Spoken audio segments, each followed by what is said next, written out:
മുഖ്യമന്ത്രി V S അച്യുതാനന്ദനെ കേൾക്കാൻ പുരുവയിലായിട്ട് പോലും ആയിരങ്ങളാണ് വേങ്ങരയിലെത്തിയത്. വസ്തുതകൾ വെളിപ്പെടുന്ന സാഹചര്യത്തിൽ പെൺവാണിഭക്കാർ ബേജാറായിരിക്കുകയാണെന്ന് വി എസ് അച്യുതാനന്ദൻ പറഞ്ഞു. താൻ പ്രതികാരദാഹിയല്ലെന്നും അദ്ദേഹം വ്യക്തമാക്കി.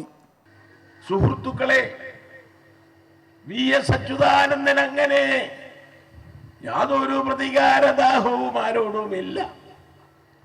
ഇലക്ട്രിസിറ്റി വകുപ്പിൽ പൊതുമുതൽ കട്ടുനിന്നപ്പോൾ കൊണ്ടാണ് ബാലകൃഷ്ണപിള്ളയെ പിടികൂടി ശിക്ഷിച്ചത്.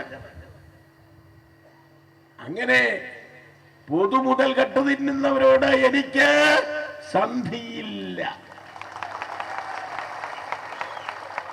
അതേപോലെ തന്നെ പെൺകുട്ടികളെ മാനഭംഗം ചെലുത്തുന്നവരോടും എനിക്ക് സന്ധിയില്ല. മറ്റാളുകളോടൊന്നും തന്നെ യാതൊരു തരത്തിലുള്ള ശത്രുതയോടുകൂടിയും ഞാൻ പെരുമാറിയിട്ടില്ല. അങ്ങനെ ആക്ഷേപവുമില്ല. ഉമ്മൻചാണ്ടിയും ആന്റണിയും നൽകുന്ന കുറിപ്പുകൾക്കനുസരിച്ച് പ്രസംഗിക്കുന്ന സോണിയാഗാന്ധി വസ്തുതാവിരുദ്ധമായ കാര്യങ്ങളാണ് പറയുന്നത്. അഴിമതിക്കെതിരെ നിരാഹാരം കിടക്കുന്ന അണ്ണാ ഹസാരെയെ സോണിയാഗാന്ധി കണ്ടില്ലെന്ന് നടിക്കുന്നു.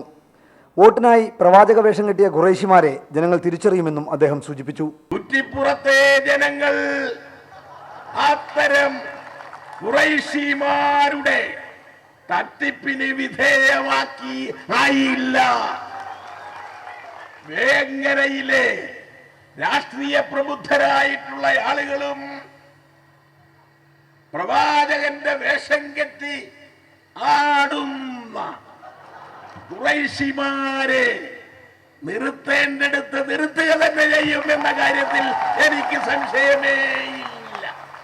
CPIM ജില്ലാ secretary K Ummer master, LDF സ്ഥാനാർത്ഥികൾ, ഇടതുപക്ഷ നേതാക്കൾ തുടങ്ങിയവർ സംബന്ധിച്ചു. News bureau, Malappuram.